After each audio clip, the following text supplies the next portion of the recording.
ಬುಕ್ಕಾಪಟ್ಟಣ ಹೋಬಳಿಯ ರಾಮಲಿಂಗಾಪುರ ಗ್ರಾಮ ಪಂಚಾಯಿತಿ ವ್ಯಾಪ್ತಿಯ ಕರೆಮಾದೇನಹಳ್ಳಿ ಗ್ರಾಮದಲ್ಲಿ ಸುರಿದ ಭಾರೀ ಮಳೆ ಹಾಗೂ ಸಿಡಿಲಿನ ಅಬ್ಬರಕ್ಕೆ ಗ್ರಾಮದ ಗೀತಾ ವೈಫ್ ಆಫ್ ರಾಜಣ್ಣನವರ 5 ಮೇಕೆಗಳು ಸತ್ತು ಹೋದ ಘಟನೆ ನಡೆದಿದೆ.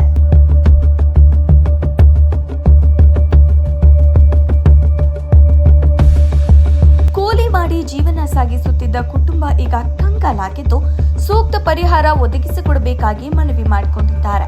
ಬುಕ್ಕಾಪಟ್ಟಣ ಹೋಬಳಿಯಲ್ಲಿ ಕರೆಮದನಹಳ್ಳಿ ಗ್ರಾಮದಲ್ಲಿ ನಿನ್ನೆ ಸಾಯಂಕಾಲ 6 ಗಂಟೆ ಹಂಗೆ ಮಳೆ ಸಿಡಿಲು ಬಡಿದು 5 ಮೇಕೆ ಸತ್ತೋಗಿದ್ದಾವೆ.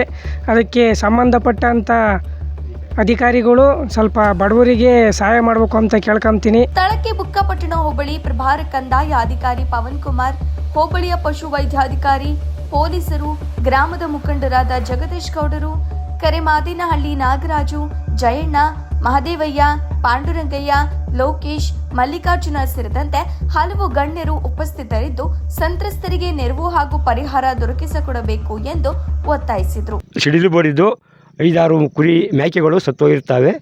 ಅವರ ಕುರಿ ಮೇಕೆ ವಾರಸ್ದಾರರು ರಾಜಣ್ಣ ಮತ್ತು ಗೀತಮ್ಮ ಅವರಿಗೆ ಸೇರಿರ್ತವೆ. ಸಿಡಿಲು ಸಿಕ್ಕಾಪಟ್ಟೆ ಗಾಳಿ ಮಳೆಯಿಂದ ಸಿಡಿಲು ಬಡಿದು ಸತ್ತೋಗಿರ್ತವೆ.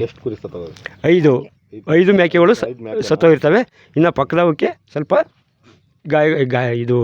ರವಸು ಬಡಿದಿರ್ತದೆ. ರಾಮಲಿಂಗಾಪುರ ಗ್ರಾಮ ಪಂಚಾಯಿತಿ ವ್ಯಾಪ್ತಿಯಲ್ಲಿ ಮನೆ ಬಾಗಿಲಿಗೆ ಮನೆಮಗ ಕಾರ್ಯಕ್ರಮವನ್ನು ಹಮ್ಮಿಕೊಂಡಿದ್ದ ಚಿಕ್ಕನಾಯಕನಹಳ್ಳಿ ವಿಧಾನಸಭಾ ಕ್ಷೇತ್ರದ ಶಾಸಕ ಸಿವಿ ಸುರೇಶ್ ಬಾಬುರವರು ಸ್ಥಳಕ್ಕೆ ಭೇಟಿ ನೀಡಿ ಸಂತ್ರಸ್ತರಿಗೆ 10,000 ರೂಪಾಯಿ ಪರಿಹಾರಧನ ನೀಡಿ ಸಾಂತ್ವನ ತಿಳಿಸಿದರು. ವರದಿ ಫೈರೋಜ್ ಪಾಷಾ, ಬುಕ್ಕಾಪಟ್ಟಣ.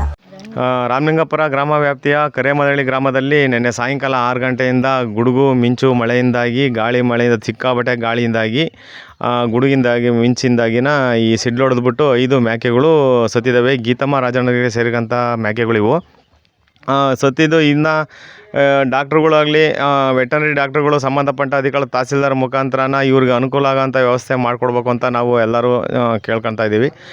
ಇವ್ರು ಬಂದು ಎಲ್ಲ ಭೇಟಿ ಎಲ್ಲ ಇನ್ಫಾರ್ಮೇಷನ್ ಕೊಟ್ಟಿದ್ದೀವಿ. ಎಲ್ಲರೂ ಯಾರು ಇನ್ನೂ ಬಂದು RI ಬಂದು ನೋಡ್ಕೊಂಡು ಹೋಗಿದ್ದಾರೆ, VAನು ಬಂದು ನೋಡ್ಕೊಂಡು ಹೋಗಿದ್ದಾರೆ. ಇದಕ್ಕೆ ಸಂಬಂಧಪಟ್ಟಂತೆ ಎಲ್ಲ ಅಧಿಕಾರಿಗಳು ಬಂದು ಇವರು ತುಂಬ ಬಡವರು ಅವರು, ಅವ್ರಿಗೆ ಏನಾದರೂ ಒಂದು ಅನುಕೂಲ ಮಾಡಿಕೊಡ್ಬೇಕಂತೇಳಿ ತಮ್ಮಂತೆ ಎಲ್ಲರೂ ಕೇಳ್ಕೊಳ್ತಾ ಇದ್ದೀವಿ. ಯಾರಿಗೂ ಅರ್ಜೆಂಟಲ್ಲಿ ಇರ್ತಾರೆ, ಅವರು ಮಾತಾಡಲ್ಲ, ನೀವು ಮಾತಾಡೋಕ್ಕಾಗಲ್ಲ.